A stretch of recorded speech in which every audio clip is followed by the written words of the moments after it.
There's nothing like the raw power of a V-twin engine.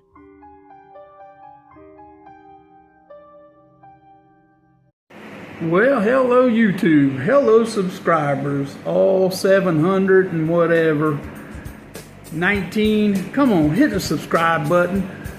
By God, there's people that's got hundreds of thousands of subscribers and their channel sucks.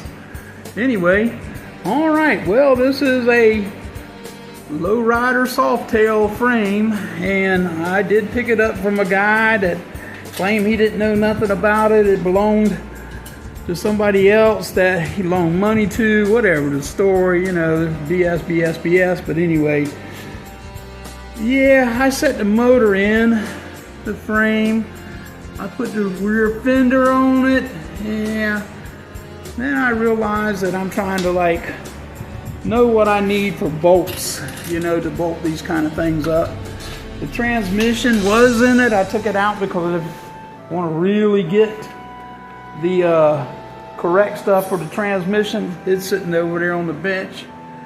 You can see it, it's right there. Yep, and I got a table full of parts. Okay, and I want to let you know, I went down to Beaufort, South Carolina today, and the man had some parts for sale.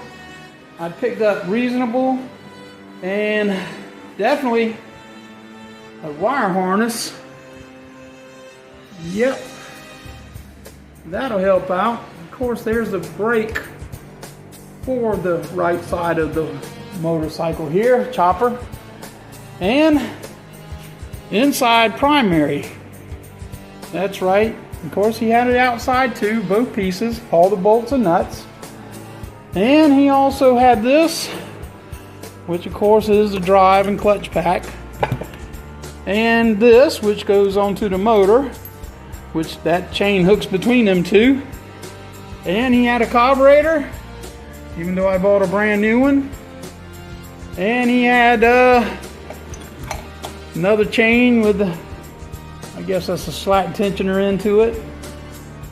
Yep, he also had the drive for the starter, a bunch of miscellaneous bolts that I needed. Yep, some washers and lock rings that go like here on this old one. But anyway, don't forget, everything I do is for sale. Once I mock it all up, and I mean I will have everything hooked up, everything. I did get some new grips. I'll put them on tomorrow, and some throttle control for the cables and brakes. That's right, I got it. I ordered it off Amazon. By God, I can get it off Amazon cheaper than anybody else. Well, tell them, Gunner, hit the like button, hit the share button, subscribe. Damn it, we need you. Come on, people. Don't be so bland and boring that you can't even hit the subscribe button. And guess what? When I finish this, painted everything, blah, blah, blah, I got another tank, new to this bike, another tank coming. Because I don't know who did that tank, but that's a smaller tank with some skins over it, all duct taped and bondoed on. Stupid stuff. I don't trust it, so I ordered another new tank. All right, so just a little update. Anybody needs that, you know what it is. That's for the rear. Came off of a Dyno Glide Harley Davidson. That piece right there is for sale. Make me an offer. Come on, we got some stuff to get rid of. Alrighty. Don't forget, like and subscribe. Oh, Mad Brad, we need you. Alright, we are out.